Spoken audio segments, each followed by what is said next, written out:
والعاقبة للمتقين والصلاة والسلام على أشرف الأنبياء والمرسلين وعلى آله الطيبين الطاهرين وأصحابه الهادين المهديين أما بعد فقد قال الله تبارك وتعالى في الكلام المجيد والفرقان الحميد فأعوذ بالله من الشيطان الرجيم بسم الله الرحمن الرحيم إن الله وملائكته يصلون على النبي يا أيها الذين آمنوا صلوا عليه وسلموا تسليما اللهم صل على سيدنا محمد وعلى آل سيدنا محمد وبارك وسلم صلوا عليه صلاة وسلام عليك يا حبيبي يا رسول الله صلی اللہ تعالیٰ علیہ وسلم۔ معزز سامعین، اللہ تبارک و تعالیٰ اپنے کلام پاک میں ارشاد فرما رہے ہیں لقد کان لکم فی رسول اللہ اسوۃ حسنہ۔ اللہ نے فرمایا کہ اے میرے بندوں، تمہارے لیے حضور علیہ السلام کی زندگی ایک بہترین نمونہ ہے۔ نبی کی زندگی تمہارے لیے ہر کام میں ایک نمونہ ہے۔ آپ جس کام کو بھی کرنا چاہے، ہر کام میں ہم یہ سوچتے ہیں کہ ہم کس کو اپنا نمونہ بنائیں۔ ہم کسی بھی کام کو کرنے سے پہلے یہ جاننا چاہتے ہیں کہ اس کام کو اچھے طریقے سے کیسے کریں۔ اب ہم کس کی زندگی کو دیکھیں کہ جس سے ہماری زندگی سنور جائے، ہماری زندگی کے لیے بہترین نمونہ کس کی زندگی ہے، ہماری زندگی گزارنے کے لیے بہترین مثال کس کی زندگی ہے۔ تو اللہ تبارک و تعالیٰ نے فرمایا کہ اے بندوں، تمہاری زندگی کے لیے بہترین مثال اور بہترین نمونہ حضور علیہ السلام کی زندگی ہے۔ اس زندگی سے بڑھ کر کائنات میں کوئی پاکیزہ زندگی نہیں۔ اگر کوئی بندہ مومن اپنی زندگی کو کامیاب بنانا چاہتا ہے، اپنی دنیا کو اگر کامیاب بنانا چاہتا ہے، تو اس کے لیے آقا علیہ السلام کی زندگی ہی سب سے بہترین نمونہ ہے۔ اب آئیے اس زندگی کے تعلق سے ہم پڑھتے ہیں اور جاننے کی کوشش کریں گے کہ حضور علیہ السلام کی زندگی میں آپ نے جو جو عمل کیے اور اپنی امت کو جو جو کام کرنے کا حکم دیا، ان کاموں میں اللہ نے کیا فائدے رکھے ہوئے ہیں۔ حضور علیہ السلام کی زبان مبارک سے جو الفاظ نکلتے ہیں اسے حدیث کہتے ہیں، اور حضور علیہ السلام نے اپنی امت کو جن کاموں کو کرنے کا حکم دیا ان کاموں کو سنت کہتے ہیں۔ ہم جو سنت عمل کر رہے ہیں، حضور کی سنتوں پر جو ہم چلتے ہیں، ان سنتوں میں اللہ نے کیا فائدے رکھے ہیں، ان سنتوں میں کیا برکتیں ہیں۔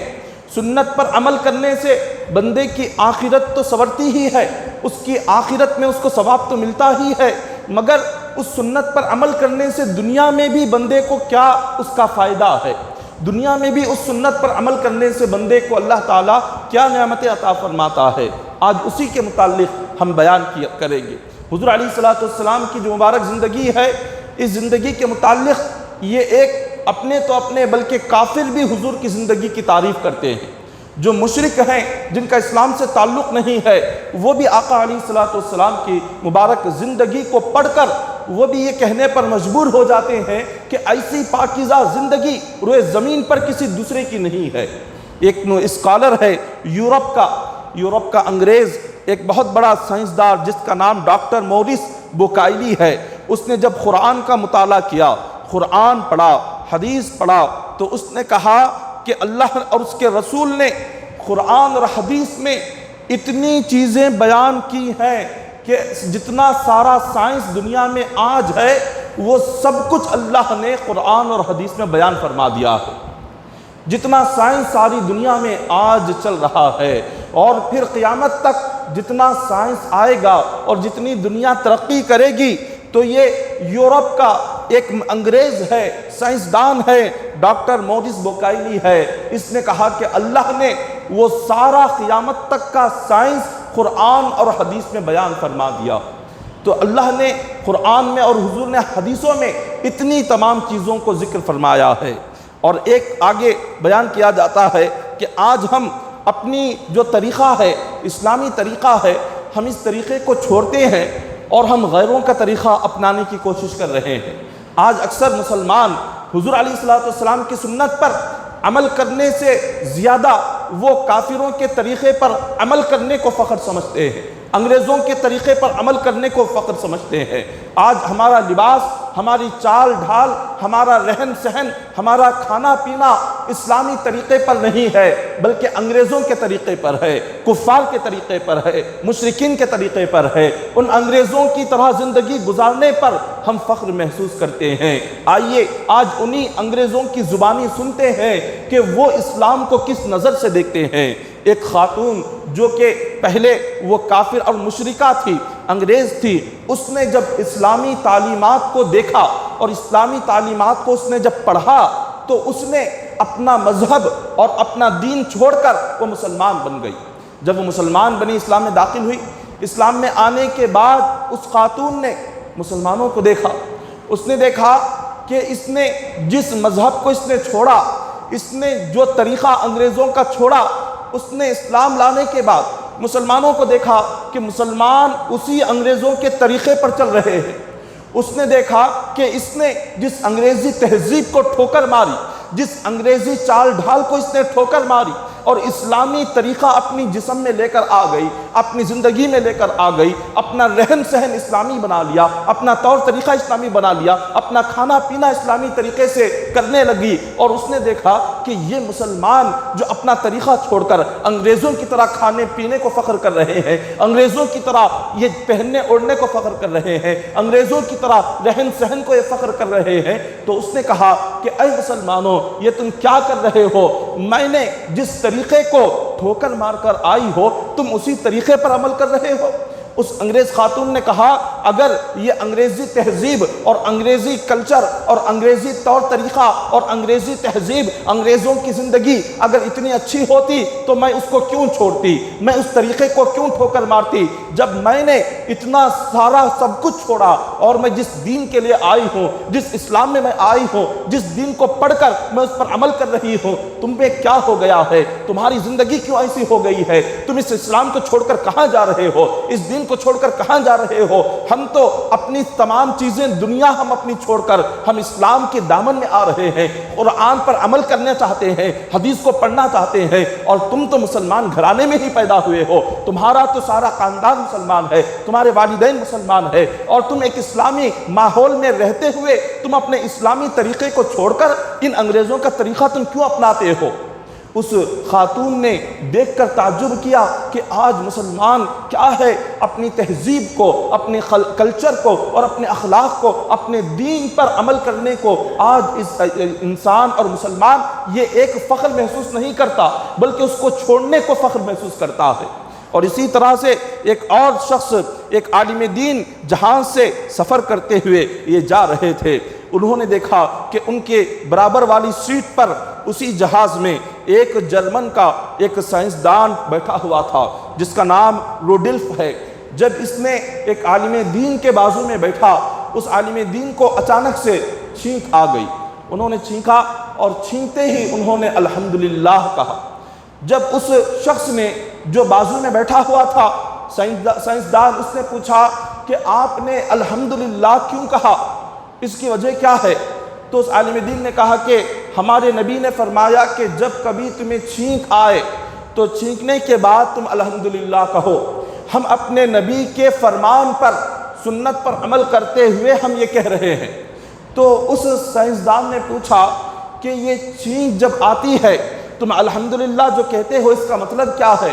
انہوں نے کہا اس کا مطلب ہے تمام تعریف اللہ کے لیے ہے، ہم اس کا شکر ادا کرتے ہیں کہ مولا ہم یہ تیرا شکر ہے کہ تو نے ہمیں چھینک عطا کی، ہم تیرا احسان ادا کرتے ہیں کہ تو نے ہمیں چھینک عطا کی۔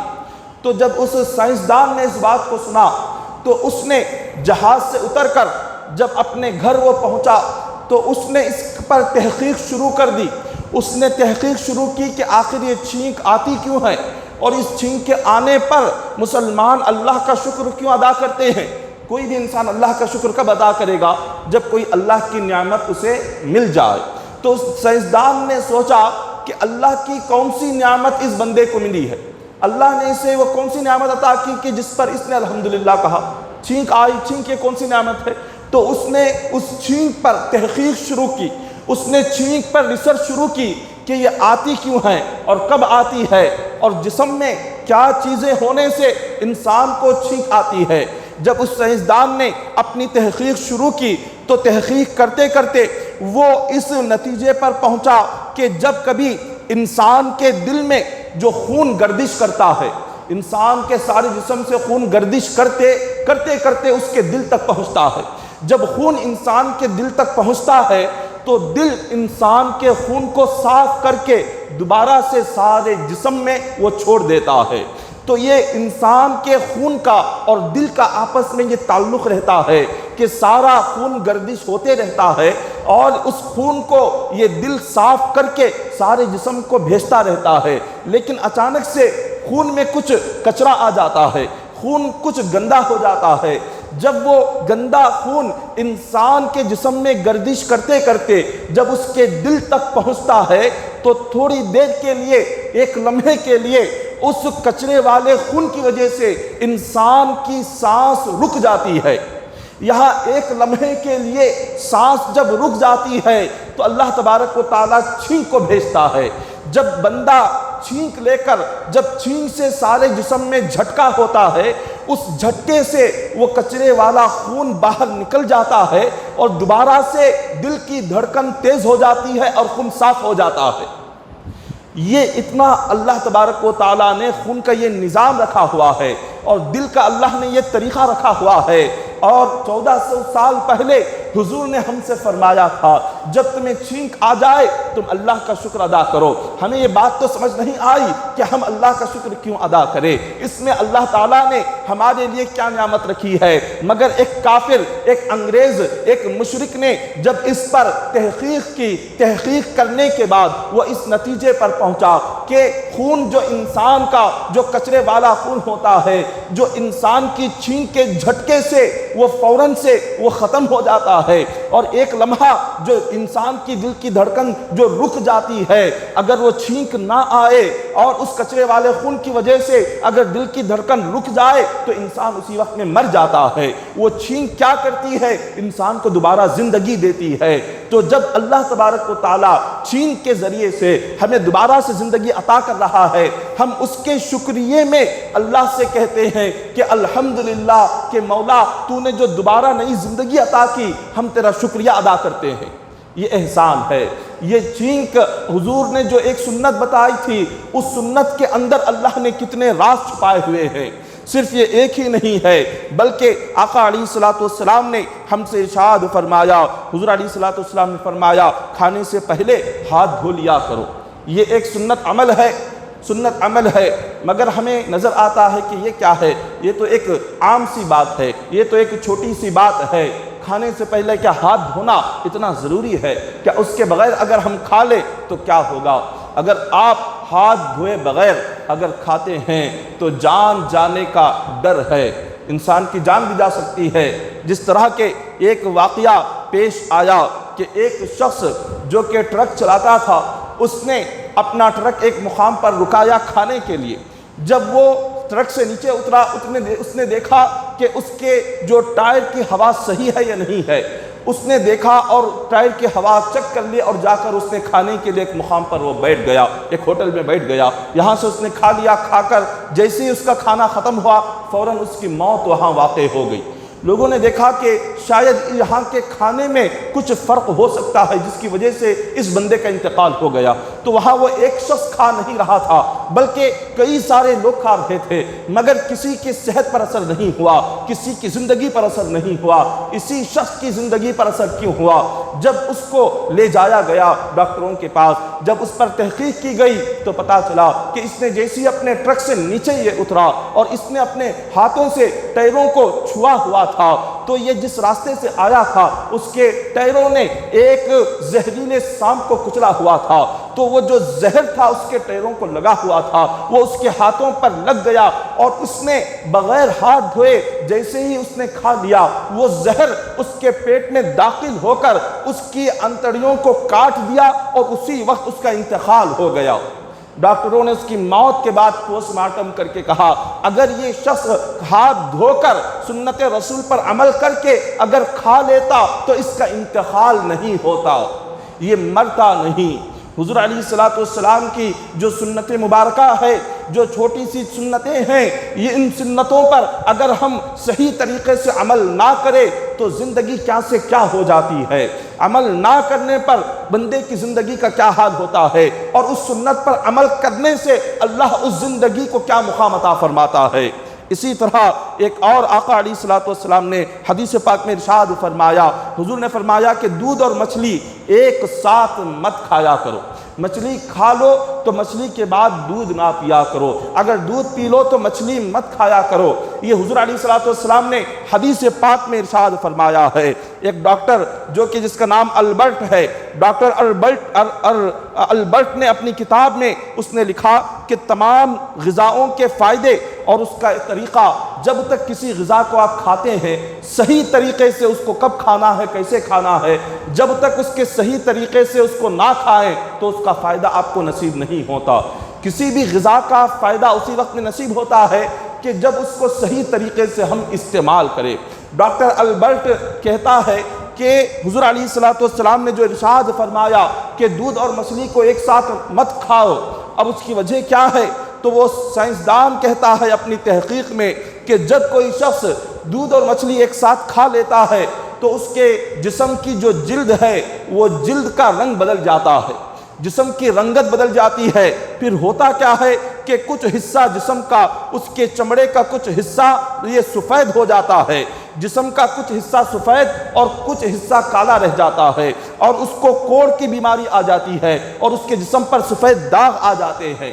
یہ حضور علیہ السلام نے حدیث پاک 1400 سال پہلے ہمیں سکھائی کہ تم یہ نہ کرو، اور ہم اس بات پر جب عمل نہیں کرتے اور جب سنت رسول کے خلاف کرتے ہیں تو اس کا نقصان کیا ہوتا ہے؟ اس کا نقصان ہمارے لیے آنے والی زندگی ہماری برباد ہو جاتی ہے۔ سنت رسول پر عمل نہ کرنے سے ہماری دنیا تو برباد ہوتی ہی ہے، آخرت بھی برباد ہو جاتی ہے۔ آقا علیہ السلام کی ایک ایک سنت میں اللہ تبارک و تعالیٰ نے اتنی رحمتیں رکھی ہے، اتنی برکتیں رکھی ہے کہ اگر بندہ سچے دل سے عمل کر لے تو دنیا کے راستے کھل جاتے ہیں۔ ایک صحابی رسول ہے حضرت ابو عبیدہ بن الجراح رضی اللہ تعالیٰ عنہ۔ حضرت ابو عبیدہ کو حضرت عمر فاروق رضی اللہ تعالیٰ عنہ نے ایک جنگ کا سپہ سالار بنا کر بھیجا تھا، تو سارے لوگ اس جنگ کے لیے گئے اور ساری فوج کے سپہ سالار تھے حضرت ابو عبیدہ بن جراح۔ جب وہاں پہنچے تو دیکھا کافی دن گزر چکے ہیں مگر جنگ میں کامیابی کی کوئی صورت نظر نہیں آ رہی، کافی مہینے گزرے اور جتنا بھی سامان لے کر گئے تھے کھانے پینے کی چیزیں وہ دن بدن ختم ہوتی جا رہی تھی۔ حضرت ابو عبیدہ نے حضرت عمر فاروق رضی اللہ تعالیٰ عنہ کو خط لکھا کہ حضور ہم نے جتنا جنگ کا سامان لے کر آئے تھے وہ دن بدن ختم ہو رہا ہے، اور ہمیں ڈر ہے کہ یہی حال رہا تو ہمارے سامان ختم ہو جائیں گے، کھانے پینے کی چیزیں ختم ہو جائے گی، اور جنگ اسی طرح سے چلتی رہی تو ہمیں ناکامی نصیب ہو جائے گی۔ حضرت عمر فاروق رضی اللہ تعالیٰ عنہ نے ان کا خط پڑھا، خط پڑھنے کے بعد آپ پر نیند کا غلبہ ہوا، آپ سو گئے۔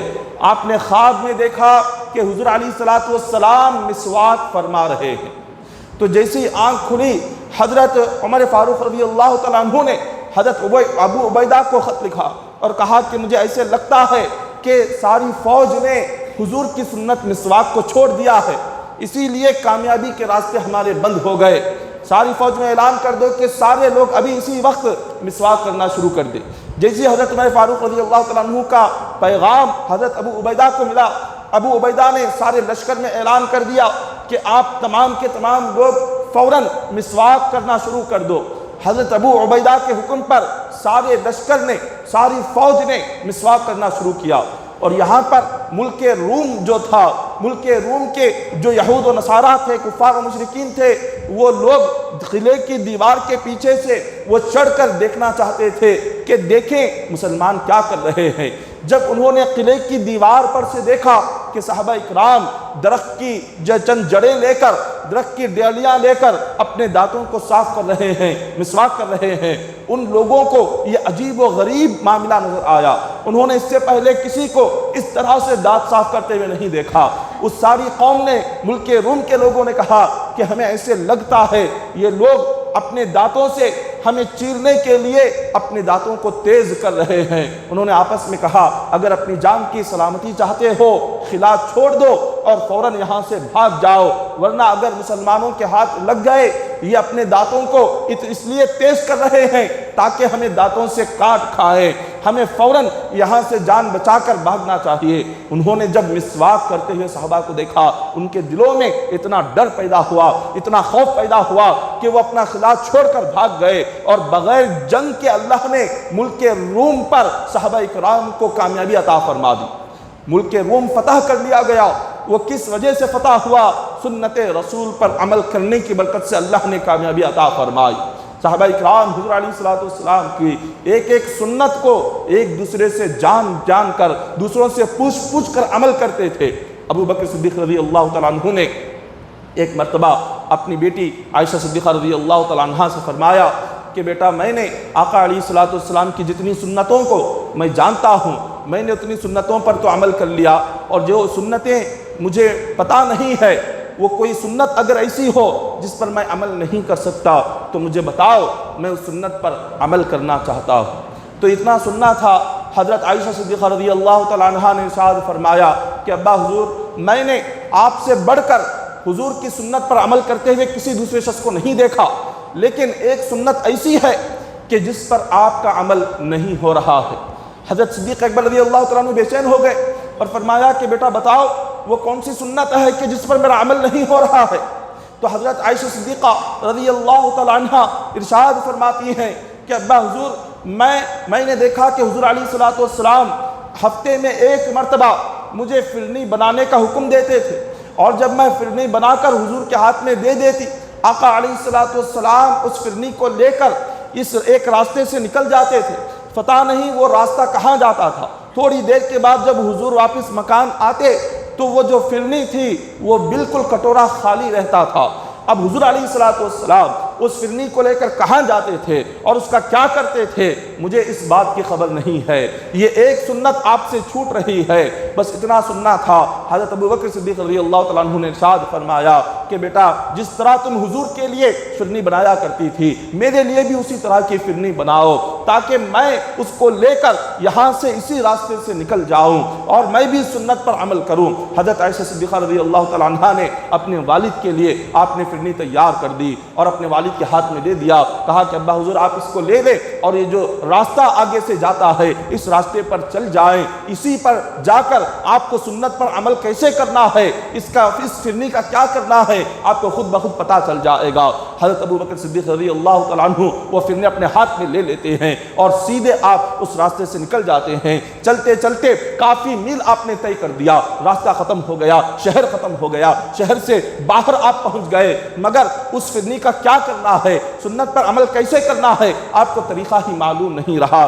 آپ سوچتے رہے، سڑک کے کنارے پر کھڑے تھے اور یہی خیال آ رہا تھا کہ حضور علیہ السلام اس راستے پر یہ فرنی لے کر جب جاتے تھے تو اس کا کیا کرتے تھے، یہ کس کو دیتے تھے اور حضور اس فرنی کو کس کو پلاتے تھے، یہی خیال آ رہا تھا۔ اچانک آپ نے دیکھا راستے کے ایک کنارے پر ایک شخص بیٹھا ہوا ہے، وہ بالکل اپاہج ہے، نہ اس کے ہاتھ ہے نہ اس کے پیر ہے، صرف ایک جسم کا ایک گوشت کا حصہ پڑا ہوا ہے اور اس کے جسم سے بدبو آ رہی ہے اور جسم پر کوڑ ہے۔ جیسے ہی آپ نے یہ دیکھا تو سمجھ گئے کہ حضور علیہ السلام وہ فرنی کو لے کر اسی شخص کے پاس آتے تھے، حضور اسی کو پلاتے تھے۔ جیسے ہی حضرت ابو بکر صدیق رضی اللہ تعالیٰ عنہ قریب جاتے ہیں آپ دیکھتے ہیں وہ شخص زخمی ہے، اس کے جسم سے خون نکل رہا ہے اور اس کے سارا چہرہ زخمی ہے اور اس کے لب زخمی ہے، آپ نے دیکھا کہ اس کی زبان زخمی ہے۔ حضرت ابو بکر صدیق رضی اللہ تعالیٰ عنہ قریب گئے، آپ نے اس فرنی کو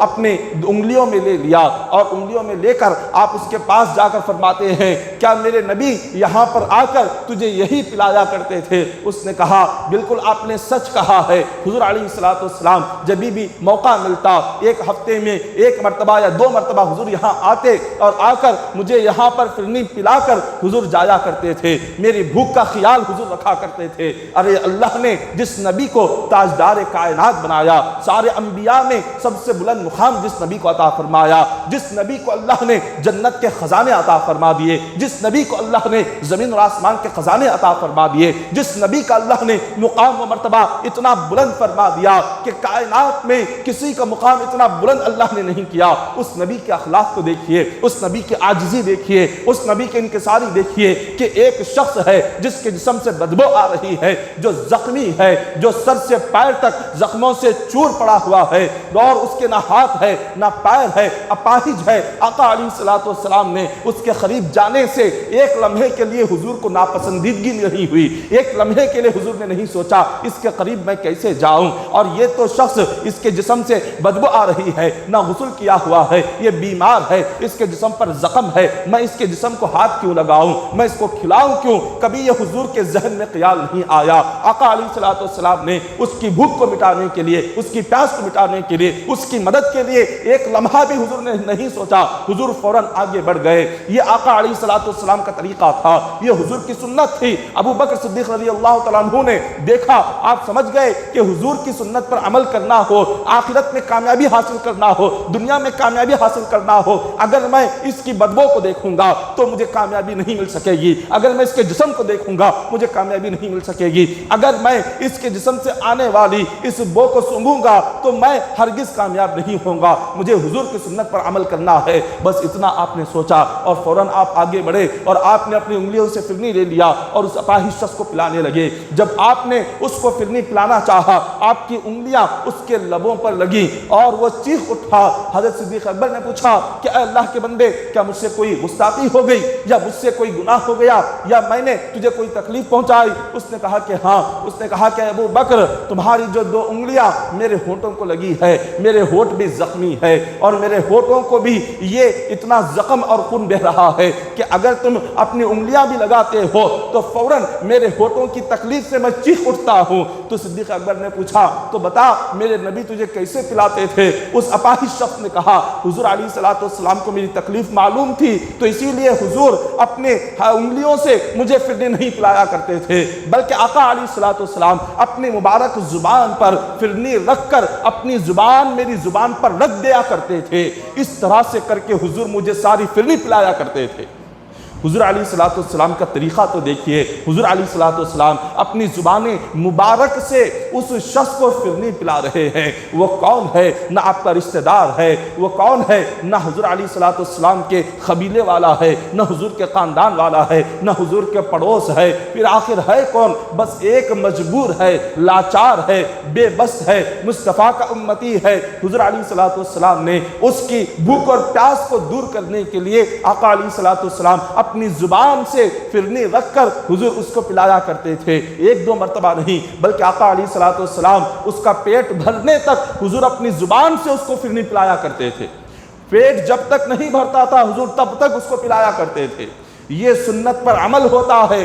صدیق اکبر رضی اللہ تعالیٰ عنہ اس طرح ایک سنت پر عمل کرتے تھے، جو نہیں معلوم ہوتا وہ بھی معلوم کر کے سنت رسول پر عمل کرتے تھے۔ اور آج جو سنتیں سامنے ہوں ہم اسی پر عمل نہیں کرتے، اور جو نظر نہیں آ رہی اسے کہاں سے عمل کریں گے؟ جو سامنے حضور کی سنتیں ہیں تب ہم اسی پر عمل کرنا ہمارے دل کو گوارا نہیں ہوتا، تو جو نظر نہیں آنے والی چھپی ہوئی سنتیں اس کو پوچھ کر جان جار کر ہم کیا کریں گے؟ آقا علیہ السلام کسی نماز کی سنت کو ہی لے لیجئے، حضور علیہ السلام کا طریقہ کیا تھا؟ حضرت عائشہ صدیقہ رضی اللہ تعالیٰ عنہ فرماتی ہے آقا علیہ السلام ہم سے بات کرتے ہوئے حضور بیٹھے ہوئے ہوتے تھے، حضور بات کرتے رہتے تھے، اچانک سے جیسے ہی اذان کی آواز آ جاتی تو آقا علیہ السلام ہم سے ایسے جدا ہو جاتے جیسے ہمیں جانتے ہی نہیں، جیسے حضور ہمیں پہچانتے ہی نہیں۔ اذان جیسے ہی سن لیتے، چاہے جیسے بھی بات ہو، چاہے جو بھی آپ اپنے پاک بیویوں سے جس معاملے کے تعلق سے بھی بات کر رہے ہوتے، فوراً اس چیز کو چھوڑ دیتے، بات کو ختم کر دیتے، اس مجلس سے اٹھ جاتے اور سیدھے مسجد نبوی کی طرف آ جاتے۔ یہ سنت رسول ہوتا ہے۔ اگر ہم واقعی میں سچے عاشق ہوں اور حضور علیہ السلام کی سنت پر عمل کرنا چاہتے ہو تو ہمارا بھی طریقہ کیا ہونا چاہیے؟ ہم زندگی کے جس مقام پر بھی پہنچ جائے، ہم جس وقت جس حالت میں بھی کیوں نہ ہو جائے، جیسے ہی ہم نے اذان کی آواز سنی، وہ جس طریقے کا بھی کاروبار ہو اس کو چھوڑنا اور فوراً مسجد میں حاضر ہو جانا، یہ سچے عاشق رسول ہونے کی نشانی ہے۔ سچے عاشق رسول ہونے کی علامت کیا ہوتی ہے کہ بندہ جب کسی سے محبت کرتا ہے، وہ جس سے محبت کرتا ہے اس کی ہر چیز کو محبت کرتا ہے۔ جب بندہ کسی کو چاہتا ہے تو جس سے وہ چاہتا ہے ان کی ایک ایک ادا کو بھی وہ چاہنے لگ جاتا ہے۔ حضور علیہ السلام کی اگر ہم سچے عاشق ہو اور حضور کی ایک ایک ادا کو اگر ہم چاہتے ہوں تو پھر ہماری محبت کیسی ہونی چاہیے؟ ہماری محبت ایسی ہونی چاہیے کہ جیسے حضور نے اپنی زندگی میں جس چیز کو اپنایا اسی کو اپنانا، اور حضور نے اپنی زندگی میں جس چیز کو چھوڑ دیا اس کو چھوڑ دینا، یہ ہوتا ہے عاشق رسول کی علامت، محبت رسول کی نشانی۔ آقا علیہ السلام نے اپنے صحابہ اکرام کو یہی تعلیم دی، اور صحابہ اکرام کی ساری زندگیاں دیکھ لے اور ساری زندگیوں میں آج جب بھی ہم دیکھتے ہیں ہمیں وہی چیز نظر آتی ہے۔ حضور علیہ السلام نے فرمایا کہ جب مکھی کسی کھانے والی یا پینے والی چیزوں میں پڑ جائے تو حضور نے فرمایا اس کو مکمل ڈوبو دو، جس چیز میں بھی وہ پڑ چکی ہو، وہ کھانے کی چیز میں ہو یا پینے کی چیز میں ہو، اگر اس کو جیسے ہی گر جائے اس کو مکمل طریقے سے اس چیز میں ڈبو کر اس کو باہر نکالو، اور اس کے بعد تم اس کو کھاؤ، اس سے تمہیں کچھ تکلیف نہیں ہوگی۔ یہ حضور نے فرمایا، اور یہ بھی فرمایا، صحابہ اکرام نے پوچھا کہ حضور مکمل اس کو کیوں ڈبونا ہے؟ تو حضور نے فرمایا کہ جب کبھی بھی مکھی کسی کھانے پینے کی چیز میں پڑتی ہے تو وہ اپنا وہ پر پہلے اس میں ڈالتی ہے جس میں زہر ہوتا ہے۔ اللہ نے مکھی کو 2 پر دیے، لیکن یہ کوئی عام پر نہیں ہے۔ خدا کی قدرت دیکھیے، اللہ کی شان دیکھیے۔ حضور نے فرمایا مکھی کے ایک پر میں زہر ہے اور دوسرے پر میں اس زہر کی دوا ہے۔ اللہ نے ایک پر میں زہر رکھا مکھی کے، اور اسی مکھی کے دوسرے پر میں اللہ نے شفا رکھی اور زہر کی دوا رکھی۔ تو حضور فرماتے ہیں جب کبھی بھی مکھی کسی دودھ میں پڑتی ہے یا پانی میں پڑتی ہے یا کھانے پینے کی چیزوں میں جب وہ گرتی ہے تو سب سے پہلے اپنے زہر والے پر کو اس میں ڈال دیتی ہے۔ تو جب زہر والا پر کھانے پینے کی چیزوں میں پڑ جاتا ہے اور ہم اس کو اسی طرح سے نکال کر پھینک کر جب اس کو کھاتے ہو، وہی زہر تمہارے جسم میں جا کر تمہاری طبیعت کو، صحت کو برباد کر دیتا ہے۔ تو حضور نے کیا فرمایا؟ اس کو مکمل طریقہ اچھے طریقے سے اندر ڈبو دو، اور جب اس کا دوسرا پر جس میں اللہ نے اس کے زہر کی شفا رکھی ہے، جب اس کو تم ڈبو دو گے تو دوسرے پر کے جو اللہ نے جو تاثیر رکھی ہے اس پر کے ڈبونے کی وجہ سے پہلے والے پر کا جو زہر ہے ختم ہو جائے گا، اور تمہیں صحت نصیب ہوگی اور تم کھاؤ گے اثر نہیں ہوگا۔ یہ حضور نے کب فرمایا تھا؟ آج سے 1400 سال پہلے حضور نے صحابہ کرام کے درمیان اس حدیث پاک کو بیان فرمایا۔ حضور علیہ السلام کے فرمانے کے بعد آج تحقیق کر کے، سائنس ریسرچ کر کے آج اس بات پر پہنچی ہے کہ اس مکھی کے ایک پیر میں ایک وائرس ہوتا ہے۔ وہ وائرس اتنا ہیبتناک ہوتا ہے کہ انسان جتنا بھی طاقتور کیوں نہ ہو اس طاقت کو وہ کمزور کر دیتا ہے۔ انسان جتنا صحت مند کیوں نہ ہو، وہ وائرس جو مکھی کے پر میں ہوتا ہے، وہ پر کا وائرس انسان کی صحت کو برباد کر دیتا ہے۔ اور سائنس آج کہتی ہے، میڈیکل آج یہ کہتا ہے کہ آپ اسی پر کو جب اسی میں ڈبو دو گے تو اللہ نے ایسی شفا رکھی ہے، پہلے پر کا سارا زہر دوسرے پر کے ڈبونے سے ختم ہو جاتا ہے۔ اللہ نے اس کے اندر وہ ایسی شفا، ایسا مادہ رکھا ہوا ہے، دوسرے پر میں اللہ نے شفا رکھی ہوئی ہے، تو اس کے ذریعے سے سارے جتنے بھی جراثیم اس کے ہیں وہ سارے جراثیم ختم ہو جاتے ہیں۔ آپ کو وہ چیز کو پھینکنے کی ضرورت نہیں، اس کو کھانے سے آپ کے جسم پر کوئی اثر نہیں ہوتا۔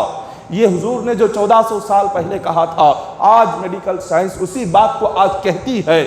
اور جب ہم حضور کی سنت رسول کی بات جب ہم کرتے ہیں تو اس بات پر ہم بھروسہ کر کے عمل نہیں کرتے۔ وہی ڈاکٹر اگر کوئی بات کہہ دے کہ آپ یہ چیز نہ کرو تو اس کو اپنے ذہن میں لکھ لیتے ہیں کہ ڈاکٹر نے کہا ہے، ہمیں نہیں کرنا ہے۔ ڈاکٹر نے کہا ہے فلاں چیز نہیں کھانا ہے، ڈاکٹر نے کہا ہے فلاں چیز نہیں پینا ہے، ڈاکٹر نے کہا ہے اتنے بجے سونا ہے، ڈاکٹر نے کہا ہے اتنے بجے اٹھنا ہے۔ ارے اللہ کے بندے، اے کلمہ پڑھنے والے مسلمان، ڈاکٹر ایک کافر اور مشرک آج تمہیں جو کہتا ہے اس پر عمل کرنے کے لیے تیار ہو جاتے ہو۔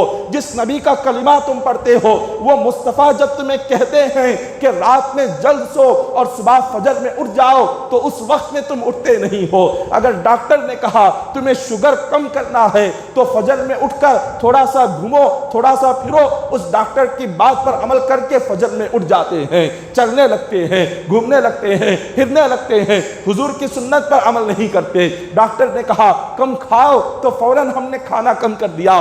حضور نے 1400 سال پہلے کہا کہ اگر تمہیں صحت مند رہنا ہے، اگر تمہیں تندرست رہنا ہے، حضور نے فرمایا بس تم جب کھا رہے ہو تو کھاتے کھاتے ابھی تمہاری بھوک باقی ہو اور 4 لقمے کھا سکتے ہو، اسی وقت میں اپنے ہاتھ کو روک دو، بھوک باقی رہنے تک اپنے ہاتھ کو روک دو، تمہیں دنیا کی کوئی بیماری نہیں آئے گی۔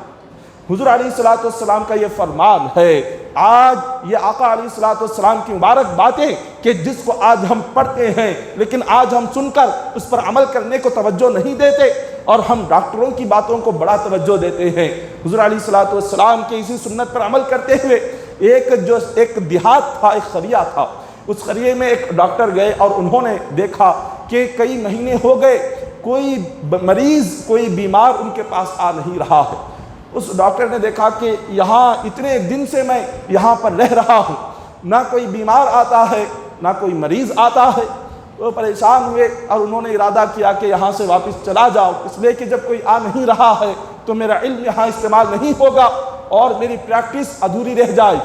تو انہوں نے جاتے جاتے وہاں کے قریے کے لوگوں کو بلایا، قریے کے لوگوں سے پوچھا کہ آخر کیا معاملہ ہے، تمہارے قریے میں لوگ بیمار کیوں نہیں ہوتے، یہاں پر لوگ کیوں یہاں ان کی صحت خراب نہیں ہوتی؟ تو لوگوں نے کہا ہم نے حضور کے ایک حدیث پاک سنی تھی، جب سے ہم اس پر عمل کرنے لگے اس دن سے آج تک ہمارے قریے میں دیہات میں کوئی بیمار نہیں ہوتا۔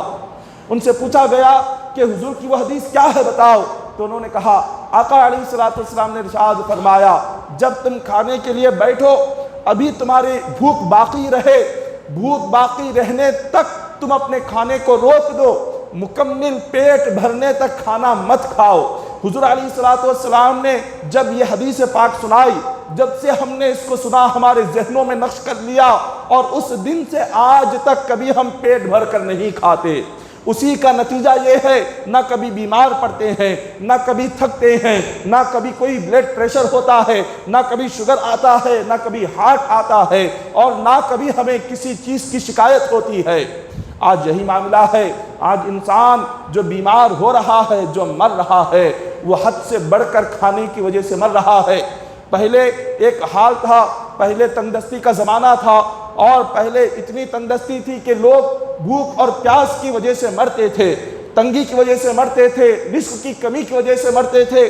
آج رزق اتنا بڑھ چکا ہے، آج انسان جو مر رہا ہے وہ زیادہ کھا کر مر رہا ہے، جو بیمار ہو رہا ہے وہ زیادہ کھا کر بیمار ہو رہا ہے۔ یہ تمام چیزیں، یہ جو بلڈ پریشر بڑھتا ہے، بی پی کیوں آتی ہے؟ حد سے بڑھ کر آپ نے نمکین کھا لیا تو آپ کو یہ بی پی آ گئی، اور حد سے بڑھ کر آپ نے جو میٹھی چیزیں کھا لی تو آپ کو شوگر آ گیا، حد سے بڑھ کر آپ نے چکنائی والی چیزیں کھا لی آپ کو ہارٹ آ گیا۔ جتنی ساری چیزیں ہیں، جتنی بیماریاں ہیں، وہ ساری کی ساری آج اس لیے آ رہی ہے کہ آج ہمارا کھانا پینا حد سے آگے بڑھ چکا ہے۔ اگر آقا علیہ السلام کی اس حدیث پاک پر ہم عمل کر لیتے، حضور کی سنت پر عمل کر لیتے، نہ کوئی بیماری آتی، نہ کبھی ہم بیمار ہوتے، اور نہ کبھی ہمیں کسی ڈاکٹر کے پاس جانے کی ضرورت پڑتی۔ اسی طرح آقا علیہ السلام نے ارشاد فرمایا کہ حضور نے حدیث پاک میں فرمایا کہ جب کسی برتن میں کتا منہ ڈال دے اس کو 7 مرتبہ دھویا جائے۔ حضور نے فرمایا کہ 6 مرتبہ پانی سے دھو اور آخری مرتبہ مٹی سے دھو۔ یہ حدیث پاک ہے، اور جب اس حدیث پاک کو جب انگریزوں نے، سائنسدانوں نے اس کو پڑھا کہ کیا بات ہے کہ پانی سے جب ہم کتا منہ ڈالے ہوئے برتن کو دھوتے ہیں وہ پاک نہیں ہوتا، اور حضور نے فرمایا کہ 6 مرتبہ پانی سے دھو اور 1 مرتبہ مٹی سے دھو، تو اس کی وجہ کیا ہے؟ انہوں نے اس پر تحقیق شروع کی۔ آج اسلام کو پڑھنے والے مسلمان سے زیادہ انگریز ہیں، آج اسلام کو جاننے والے مسلمان سے زیادہ آج کافر اور مشرک ہے۔ آج یورپین کنٹریز میں دیکھیں، آج ویسٹرن ورلڈ دیکھے، جتنے انگریزی ممالک ہے، جتنا یورپین کنٹریز کا جو معاملہ ہے، وہ سارے انگریز آج اپنی زندگی سے تھک چکے ہیں۔ وہ اپنی زندگی عیاشی میں گزار کر تھک چکے ہیں، وہ شراب پی کر تھک چکے ہیں، وہ زنا کر کے تھک چکے ہیں، وہ جوئے بازی میں اپنی زندگی گزار کر تھک چکے ہیں۔ انہوں نے سوچا کہ حقیقت میں زندگی ہے کیا؟ کیا یہی شراب اور شباب اور یہ عیاشیہ کیا یہی زندگی ہے، یا زندگی کا کوئی اور مقصد بھی ہے؟ تو انگریز مجبور ہو گئے اس بات کے لیے کہ وہ جانے کہ اصل زندگی کیا ہے۔ اب انہوں نے شروع کیا کہ حضور کی زندگی کو پڑھتے ہیں۔ ہم نے سب کی زندگی پڑھ لی، ہم نے ساری کتابیں پڑھ لی، مگر کسی کتاب میں ہمیں زندگی کا طریقہ معلوم نہیں ہوا۔ اب آئے جس نبی کا ذکر بار بار مسلمانوں سے سنتے ہیں، اذان میں جس نبی کا ذکر سنتے ہیں، کلمے میں جس نبی کا ذکر سنتے ہیں، قرآن میں جس نبی کا ذکر سنتے ہیں، آئیے اس نبی کی زندگی پڑھے۔ تو جب انگریزوں نے آقا علیہ الصلوۃ والسلام کی زندگی کو پڑھنا شروع کیا، حضور کی حدیثوں کو پڑھنا شروع کیا، حضور کی سنتوں کو جاننا شروع کیا اور حضور علیہ الصلوۃ والسلام کے طریقے کو جاننا شروع کیا، تو ایک جو بہت بڑا اپنے زمانے کا جرمن کا انگریز تھا، اس انگریز نے کہا کہ جب سے دنیا پیدا ہوئی ہے، دنیا کی پیدائش سے لے کر قیامت تک حضور علیہ الصلوۃ والسلام کی طرح نہ کوئی ڈاکٹر نہ کوئی سائنسدان پیدا ہوا، نہ کبھی پیدا ہو سکتا ہے۔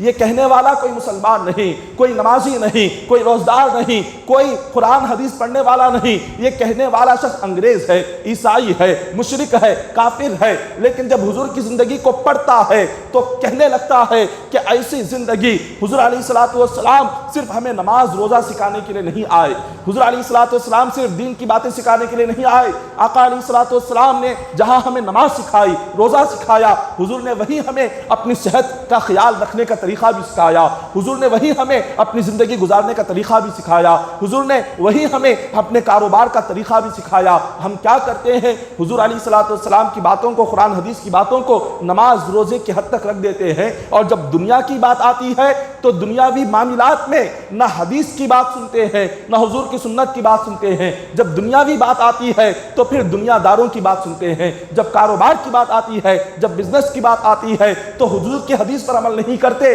تو جب بزنس کی بات آتی ہے تو کافروں کی، جو مشرکوں کی باتوں پر عمل کرتے ہیں۔ جب صحت کی بات آتی ہے حضور کی سنت کی بات پر عمل نہیں کرتے، جب صحت کی بات آتی ہے کافر اور مشرک ڈاکٹروں کی باتوں پر عمل کرنے لگ جاتے ہیں۔ تو ہم نے کیا کر دیا؟ دین کو، حضور کی سنت کو، قرآن حدیث کو صرف نماز اور روزے کی حد تک رکھ دیا ہے۔ اس کے بعد ہم نے سمجھا کہ دین ہے ہی نہیں ہے۔ یہ دین ایسا ہے، حضور کی زندگی ایسی ہے کہ ہماری پیدائش سے لے کر ہماری موت تک ایک انسان کو جن جن چیزوں سے ضرورت پڑتی ہے، حضور نے وہ تمام چیزیں ہمیں سکھائی ہے۔ کوئی زندگی کا ایسا حصہ نہیں جو حضور نے ہمیں نہیں سکھایا ہو، ہر چیز حضور نے سکھائی ہے۔ لیکن عمل کرنے والے کون ہے؟ اس چیز پر عمل کرنے والے، اس چیز پر چلنے والے کون ہے؟ صحابہ اکرام نے عمل کیا، کامیاب ہو گئے، اور آج ہم نے اس چیز کو چھوڑ دیا، ناکام ہو گئے۔ آقا علیہ الصلوۃ والسلام نے جو بات ارشاد فرمائی کہ حضور نے فرمایا تھا کہ جیسے ہی کتا منہ ڈالے تو حضور نے کہا کہ بس 6 مرتبہ تم اس برتن کو پانی سے دھونا اور تم آخری مرتبہ مٹی سے دھونا۔ تو ایک شخص کہ جس کا تاریخ میں ذکر آتا ہے، ایک مشہور جرمن کا ایک سائنٹسٹ ہے کہ جس کا نام کرخ ہے، اس سائنٹسٹ نے حضور کی حدیث کو پڑھا اور اس پر اس نے ریسرچ شروع کیا۔ ریسرچ کیا کیا؟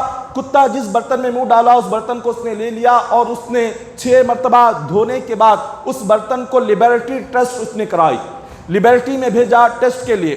جب اس برتن کا لیبارٹری ٹیسٹ ہوا تو ٹیسٹ کے بعد معلوم ہوا کہ کتے کے منہ کے جو جراثیم ہے ابھی ختم نہیں ہوئے، ابھی اس برتن میں باقی ہے۔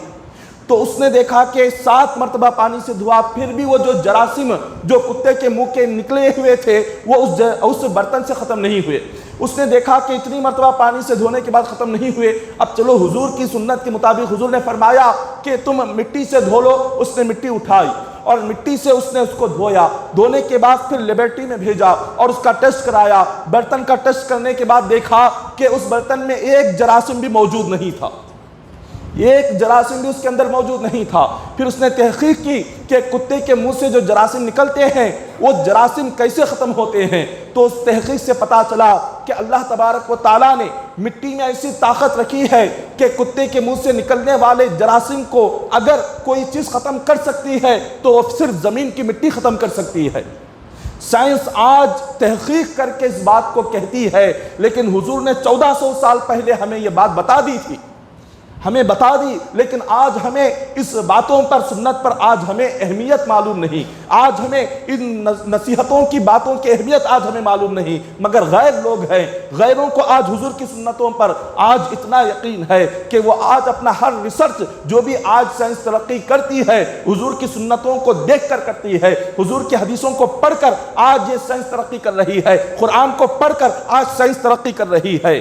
اسی طرح سے آقا علیہ السلام نے کیا فرمایا کہ کھڑے ہو کر پانی پینے سے حضور نے سخت منع فرمایا، سخت منع کیا کھڑے ہو کر پانی پینے سے۔ آقا علیہ السلام کی ایک سنت کو آپ سنیں اور اس سنت کا فائدہ کیا ہے، اس کا آخرت میں ثواب اور آخرت میں جنت تو ہے ہی، لیکن دنیا میں بھی اللہ نے اس کے لیے کیا فائدے رکھے ہیں ان فائدوں کو بھی آپ جانیں۔ اور اگر ان فائدوں کو ہمیں پتہ چل گیا، حضور نے جو ہمیں حکم دیا اگر وہ فائدے ہمیں معلوم ہو گئے حضور نے کیوں کہا، تو زندگی میں کبھی حضور کی ایک سنت کو نہیں چھوڑیں۔ حضور نے کیا فرمایا تھا کہ کھڑے ہو کر پانی نہ پیو، اور ایک حدیث پاک کا مفہوم ہے، حضور فرماتے ہیں کہ پانی صحت کو، کھڑے ہو کر پانی پینا صحت کو اتنا نقصان پہنچاتا ہے اگر تمہیں معلوم ہو جائے تو تم اپنے حلق میں انگلی ڈال کر اس پانی کو باہر نکالو گے۔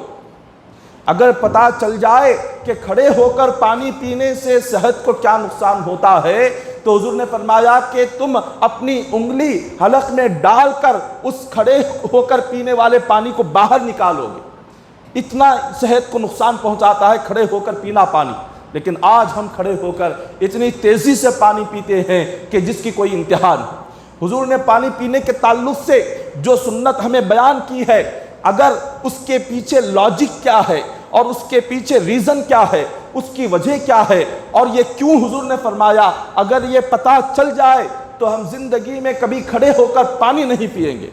حضور علیہ السلام نے کیا فرمایا کہ پانی پینے کا طریقہ، پانی کو چھوٹے چھوٹے سانس لے کر پیا کرو، پانی کو بڑی بڑی سانس میں زیادہ نہ پیا کرو۔ حضور نے فرمایا پانی کو آہستہ آہستہ چھوٹے چھوٹے گھونٹ کر کے اس کو آہستہ چوس کر پیا کرو، اور پھر فرمایا بیٹھ کر پیو، داہنے ہاتھ سے پیو، 3 سانس میں پیو۔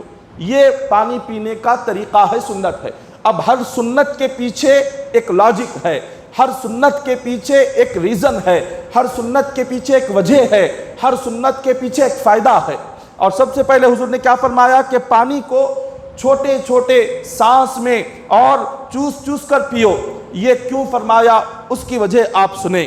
آقا علیہ السلام نے اس لیے فرمایا کہ جب کوئی شخص پانی کو بہت زیادہ تیزی کے ساتھ بڑے بڑے گھونٹ سے پیتا ہے تو اس پانی کا جو اثر ہے وہ فوراً انسان کے لیور پر پڑتا ہے، جو کلیجہ ہوتا ہے وہ لیور پر جیسے ہی اثر پڑتا ہے تو اس کے لیور کو وہ چبھنے لگتا ہے، لیور انسان کا کمزور ہو جاتا ہے بڑے بڑے گھونٹ پینے سے اور تیزی سے پینے سے، اور اس طرح کبھی انسان کی موت بھی واقع ہو جاتی ہے، انسان اس وجہ سے کبھی مر بھی سکتا ہے۔ ایک بزرگ فرماتے ہیں کہ ہم جنگل میں اپنے دوستوں کے ساتھ بچھڑ گئے، سخت گرمی تھی، پیاس بہت زیادہ لگ رہی تھی، کہیں پانی نہیں مل رہا تھا، آس پاس میں ہم نے دیکھا، پانی طلب کیا تو وہاں پر ایک شخص کو دیکھا جو کہ مٹی کے پیالے میں اس دو لوگوں کو پانی دے رہا تھا اور بہت ہی سخت گرمی تھی۔ جب یہ وہاں پہنچے اور اس سے کہا کہ اللہ کے بندے ہم بہت سخت پیاسے ہیں، ہمارے لیے کچھ ایک پیالہ پانی دے دو۔ اس نے پوچھا کیا تمہیں بہت زیادہ پیاس لگ رہی ہے؟ اس نے کہا کہ ہاں۔ تو اس نے اس پانی میں بھوسا ملا کر انہیں دے دیا۔ انہوں نے کہا کہ یہ کیا ظلم ہے، پہلے تو پانی کی سخت پیاس لگ رہی ہے اور تم پوچھ بھی رہے ہو کہ کیا پانی کی سخت پیاس لگ رہی ہے۔ جب ہم نے ہاں کہا تو پانی دینے کے بجائے پانی میں بھوسا ڈال کر دے دیا۔ اس نے کہا کہ پہلے پانی پی لو۔ انہوں نے اس بھوسے کو آہستہ آہستہ نکالا اور چھوٹے چھوٹے انہوں نے سانسوں میں پانی پیا، تھوڑا تھوڑا کر کے اور چھوٹی سانسوں میں ایک ایک بوند کر کے پانی پیتے گئے۔ اور جب پیاس ختم ہوئی تو اس شخص سے پوچھا کہ یہ کیا ظلم ہے کہ تم نے ہمارے پانی میں بھوسا ڈال کر کیوں دیا؟ تو اس شخص نے کہا کہ جب تم میرے پاس آئے تھے میں نے دیکھا تمہیں سخت پیاس لگی ہوئی ہے، اور اتنی سخت پیاس کے وقت میں ہم نے کئی لوگوں کو دیکھا جو بڑی بڑی سانسوں میں ایک ساتھ جو لوگ پانی پیتے ہیں، ہم نے اپنی آنکھوں سے دیکھا کہ وہ لوگوں نے اسی وقت میں زمین پر گر کر اپنا دم توڑ دیا اور وہ مر گئے۔ ان کے کلیجے پر اثر پانی کا اتنا ہوا کہ سانس رک گئی اور ان کا انتقال ہوا۔ تو میں نے سوچا کہ اگر ایک ساتھ تمہیں پانی دے دیتا، اس میں یہ بھوسا نہیں ملاتا، تم ایک ساتھ پی لیتے اور وہ کلیجے پر اثر کرتا اور تمہاری سانس رک جاتی اور ہو سکتا ہے کہ تمہاری موت بھی واقع ہو جاتی۔ تو میں نے چاہا کہ تمہارے اس پانی پینے کو آہستہ کروں، اسی لیے بھوسا ملا دیا تاکہ تم چھوٹی چھوٹی سانسوں سے پانی رک رک کر پیو، اور اس کا اثر نہ تمہارے کلیجے پر ہو نہ تمہارے دل پر ہو، تمہاری صحت بھی رہے، تمہاری پیاس بھی ختم ہو جائے، اس لیے میں نے تمہیں بھوسا ملا کر پانی دیا ہے۔ یہ سنت رسول پر عمل ہے۔ یہ جو حضور نے فرمایا کہ چھوٹے چھوٹے بوند کر کے اور چھوٹی سانسوں میں پانی کو چوس چوس کر پیا کرو۔ اگر آپ آدھا گلاس پانی لے لے، اگر کسی کو موٹاپا ہو، چربی ہو اور ہضم نہ ہوتا ہو، حضور کی یہ حدیث پاک میں 100 بیماریوں کی شفا ہے۔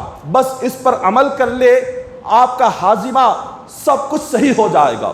جو گیسز کی شکایت ہوتی ہے، جو چربی بڑھ جاتی ہے، یا ہارٹ کی شکایت ہوتی ہے، یا بی پی کی شکایت ہوتی ہے، یا شوگر کی شکایت ہوتی ہے، بس اس حدیث کا ایک سنت حضور کے عمل کر لے۔ کیا کہ جب کبھی بھی آپ پانی کو پیئے، ایک پیالہ جو پانی ہوتا ہے، ایک پیالہ پانی، اس کو تقریباً 100 سانسوں میں پیا کریں، تھوڑا تھوڑا کر کے۔ بڑا مشکل ہوتا ہے یہ، پریکٹیکل بڑا مشکل ہوتا ہے، لیکن عمل کریں۔ آپ اس پر عمل کریں کہ ایک پیالہ پانی لیے اور اس کو چھوٹے چھوٹی سانسوں میں چوس چوس کر، جو حضور نے فرمایا اگر ایسے پانی کر کے آپ اس کو اگر 100 مرتبہ میں ایک پیالہ پانی پئیں گے، چند دن عمل کرے، موٹاپا جتنا بھی کیوں نہ ہو اور جیسی بیماری کیوں نہ ہو، بس اس سنت کے طریقے سے پانی پینے پر 1000 قسم کی بیماریوں سے اللہ شفا عطا فرمائے گا۔ اللہ نے اتنی شفا اس میں رکھی ہوئی ہے سنت پر عمل کرنے میں کہ ہمیں اس چیز کی خبر ہی نہیں ہے۔ اسی لیے اللہ نے خود قرآن پاک میں فرمایا لَقَدْ كَانَ لَكُمْ فِي رَسُولِ اللَّهِ أُسْوَةٌ حَسَنَةٌ۔ خدا نے فرمایا میرے نبی کی زندگی بہترین نمونہ ہے، میرے نبی کی زندگی سے بہتر کوئی زندگی تمہارے لیے نہیں ہو سکتی۔ اس زندگی کو مثال بناؤ، اس زندگی کو نمونہ بناؤ، اس زندگی پر عمل کرو، تمہارے لیے کامیابی ہی کامیابی ہے۔ رب نے فرمایا مگر ہم عمل کام کرتے ہیں، ہم اللہ کی بات قرآن پاک میں خدا فرما رہا ہے کہ نبی کی زندگی کو اپناؤ، نمونہ بناؤ، لیکن آج ہم کیا کر رہے ہیں؟ نوجوان اپنی زندگی کو نمونہ کس کا بنا رہا ہے؟ ایک فلم سٹار کو اپنا نمونہ بنایا ہوا ہے۔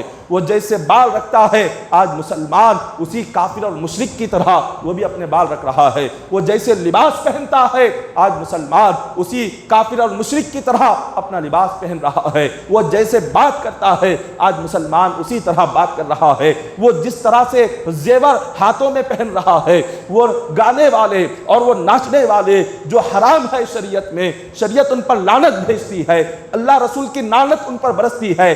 آج مسلمان ان کو دیکھ کر اپنے چال ڈھال کو بدل رہا ہے، اپنا چہرہ ان کافروں کی طرح بنا رہے ہیں، اپنا رہن سہن ان کافروں کی طرح بنا رہے ہیں، اپنے ہاتھوں میں اپنے گلوں میں وہ تمام زیورات پہنتے ہیں جو وہ کافر پہن رہے ہیں۔ خدا کی لعنت برستی ہے ان پر، اور وہی لعنت ہم پر بھی برس رہی ہے۔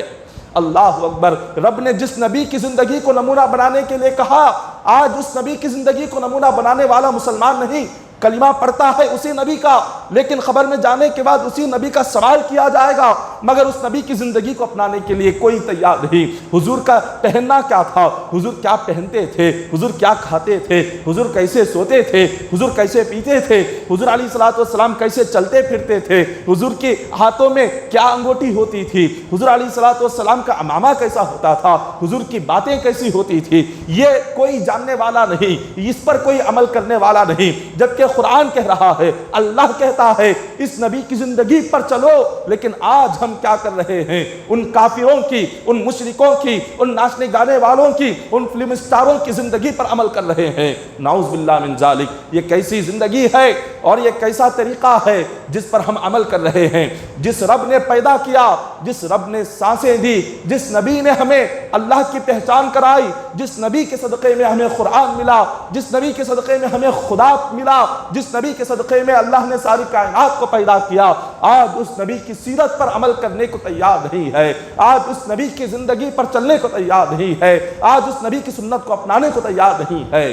اسی لیے اللہ تبارک و تعالیٰ نے آج ہمیں ہر قدم پر کامیابی کی بجائے ناکامی دے رہا ہے، اللہ ہر قدم پر ہمیں پریشانیاں دے رہا ہے، اللہ ہمیں روزی کی تنگی دے رہا ہے، رزق کی تنگی دے رہا ہے، اللہ تعالیٰ آج ہمیں بیماریاں دے رہا ہے، ہمارے گھروں میں لڑائی جھگڑے ہے، ہمارے گھروں میں سکون نہیں ہے، ہمارے گھروں میں راحت نہیں ہے، بھائی بھائی میں پیار نہیں ہے، میاں بیوی میں محبت نہیں ہے، ماں باپ میں، بیٹے اور والد میں آپس میں ایک دوسرے کی کوئی کسی قسم کی بات نہیں ہو رہی ہے۔ یہ سب کچھ کیا ہے؟ اللہ کی لعنت ہے، اللہ کا عذاب ہے، اللہ کی طرف سے عذاب ہے۔ اس لیے کہ ہم نے حضور کی سنت اور حضور کا طریقہ چھوڑا تو اللہ تعالیٰ نے اس کے بدلے میں یہ ساری چیزیں ہمیں عطا فرما دی ہے۔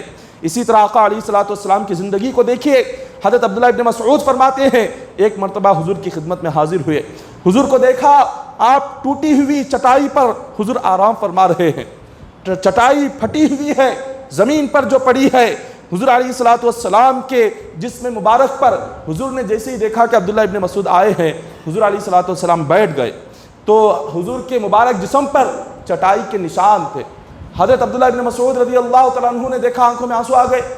اسی طرح کی ایک روایت حضرت عمر فاروق رضی اللہ تعالیٰ عنہ سے بھی مروی ہے، فاروق اعظم نے بھی اسی طرح سے دیکھا، عبداللہ ابن مسعود دیکھا، آنکھوں میں آنسو آ گئے، رو پڑے۔ حضور نے پوچھا کہ کیوں رو رہے ہو؟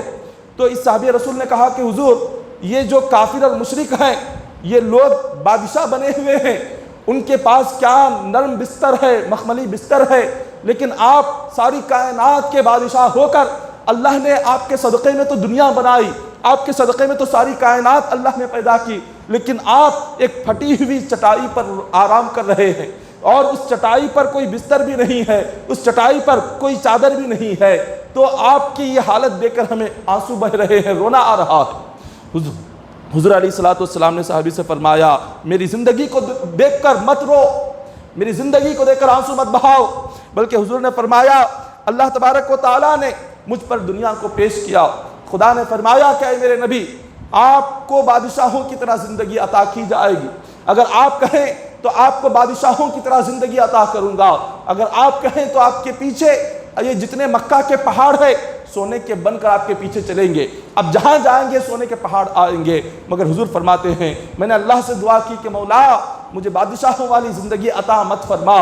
حضور نے کہا کہ مولا مجھے ایسی زندگی عطا کر کہ ایک دن بھوکا رکھ اور ایک دن کھلا، 2 دن مسلسل مجھے کھانا بھی مت عطا کرنا، ایک دن کھلانا ایک دن بھوکا رکھنا، پھر تیسرے دن کھلانا چوتھے دن بھوکا رکھنا۔ حضور نے فرمایا کہ میں نے اللہ سے دعا کی مولا جو کچھ مجھے دنیا میں دینا چاہتا ہے مجھے دنیا میں نہ دے، جو کچھ دینا چاہتا ہے سب کچھ آخرت میں عطا فرما۔ حضور نے کہا میں نے اللہ سے دعا کی کہ مولا مجھے میری اولاد کو، میری آل کو، مجھ سے محبت کرنے والوں کو دنیا مت دے، اس لیے کہ دنیا اس قابل نہیں ہے کہ جس کو ہم اپنے پاس رکھ سکے، ہمیں جو دینا چاہتا ہے آخرت میں عطا فرما، ہمیں جو دینا چاہتا ہے قیامت کے دن عطا فرما۔ اور دنیا میں کیسے رکھ؟ حضور نے فرمایا اللہم احینا مسکینا وامتنا مسکینا واحشرنا فی زمرۃ المساکین۔ حضور نے فرمایا کہ مولا ایک مسکین جیسے زندگی گزارتا ہے، مسکین کون شخص ہے؟ مسکین وہ شخص ہوتا ہے کہ جس شخص کے پاس نہ رہنے کے لیے چھت ہوتی ہے، نہ جس شخص کے پاس پیٹ بھر کھانے کے لیے اناج ہوتا ہے، نہ جس شخص کے پاس عالیشان لباس ہوتا ہے۔ مسکین وہ شخص ہوتا ہے اگر وہ صبح کھا لے تو دوپہر کے اس کے کھانے کا کوئی ٹھکانہ نہیں ہوتا، اگر وہ آج کھا لے تو کل وہ کیا کھائے گا اس کو پتہ نہیں ہوتا، ایسا شخص مسکین ہوتا ہے۔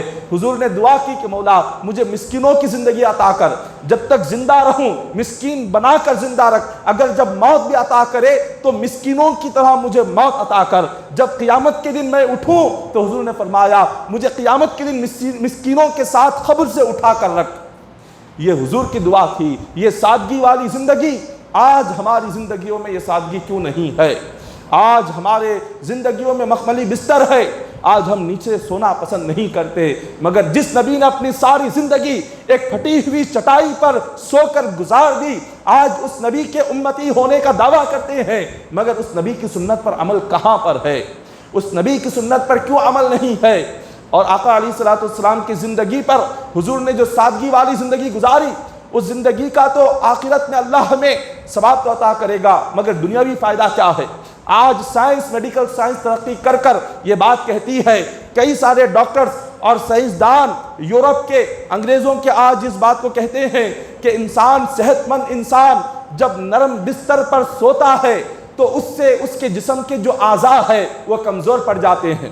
جب وہ نرم بستر پر سوتا ہے تو اس کی کمر میں درد پیدا ہوتا ہے، پیٹھ میں درد پیدا ہوتا ہے، گردن میں جو درد پیدا ہوتا ہے، زمین پر سونے سے کبھی کمر میں درد پیدا نہیں ہوتا، چٹائی پر سونے سے کبھی پیٹھ میں درد پیدا نہیں ہوتا، چٹائی پر سونے سے کبھی گردن میں درد پیدا نہیں ہوتا، چٹائی پر سونے سے کبھی آپ کو بدہضمی نہیں ہوتی، چٹائی پر سونے سے کبھی آپ کو گیسز کی شکایت نہیں ہوتی۔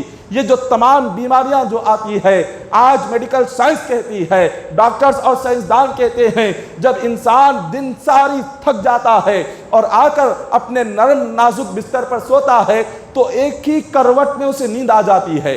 جب ایک کروٹ میں نیند آ جاتی ہے اور وہ جتنا کھاتا ہے وہ جسم کے ایک ہی حصے میں رہ جاتا ہے، اور جیسے ہی وہ صبح کو اٹھتا ہے تو تھوڑی ہی دیر میں نیند آنے کے بعد جیسے ہی آنکھ کھلتی ہے تو اس کو ایسے لگتا ہے کہ اس کی مکمل نیند ہوئی ہی نہیں، ساری رات تو سویا ہوا رہتا ہے لیکن نیند مکمل نہیں ہوتی، اور جتنا وہ کھایا ہوا ہوتا ہے تو نرم بستروں پر سونے کی وجہ سے اس کا ہاضمہ ٹھیک سے نہیں ہوتا، ایک ہی جگہ پر اس کا کھانا رک جاتا ہے۔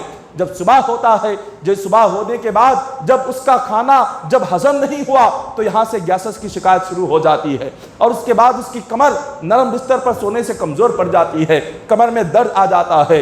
حضور علیہ السلام نے اپنی زندگی میں جو سادگی اپنائی ہے، اس سادگی کو اگر کوئی سچے دل سے اپنا لے گا تو اس کو نہ کبھی کمر میں درد ہوگا، زمین پر سونے والے کا نہ کبھی وزن بڑھ سکتا ہے، نہ اس کا ہاضمہ کبھی خراب ہوگا، نہ اس کو گیسز کی شکایت ہوگی، نہ پیٹھ کا درد ہوگا، اور نہ ہی اس کو گردن میں کبھی درد آئے گا۔